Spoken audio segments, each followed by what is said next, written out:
ರಾಜ್ಯದಲ್ಲಿ ತಾಪಮಾನ ಇಳಿಕೆಯಾಗಿದ್ದು ಚಳಿ ಪ್ರಮಾಣ ಹೆಚ್ಚಾಗ್ತಾ ಇದೆ.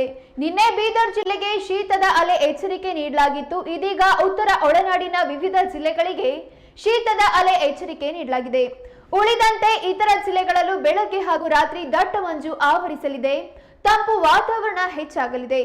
ರಾಜ್ಯಾದ್ಯಂತ ಒಣಹವೆ ಹಗಲು ಉರಿ ಬಿಸಿಲು ದಾಖಲಾಗುವ ನಿರೀಕ್ಷೆ ಇದೆ ಎಂದು ಭಾರತೀಯ ಹವಾಮಾನ ಇಲಾಖೆ ಕರ್ನಾಟಕ ಕೇಂದ್ರವು ಮುನ್ಸೂಚನೆ ನೀಡಿದೆ.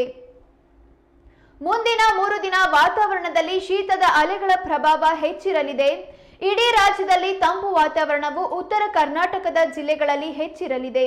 ಬೆಳಗಾವಿ, ಬಾಗಲಕೋಟೆ, ಬೀದರ್, ವಿಜಯಪುರ, ಕಲಬುರಗಿ, ಧಾರವಾಡ, ಗದಗ, ಹಾವೇರಿ ಸೇರಿದಂತೆ ಪ್ರತ್ಯೇಕ ಪ್ರದೇಶದಲ್ಲಿ ಶೀತದ ಅಲೆಯ ಎಚ್ಚರಿಕೆ ನೀಡಲಾಗಿದೆ. ಇನ್ನು ವರದಿಗಳ ಪ್ರಕಾರ ಬಂಗಾಳಕೊಲ್ಲಿಯಲ್ಲಿ ವೈಪರೀತ್ಯ ಉಂಟಾಗಿದೆ.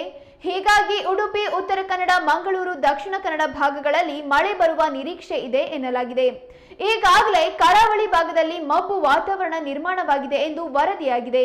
ಆದರೆ ಮಳೆ ಬರುವಿಕೆ ಬಗ್ಗೆ IMD ಎಲ್ಲಿಯೂ ಖಚಿತಪಡಿಸಿಲ್ಲ.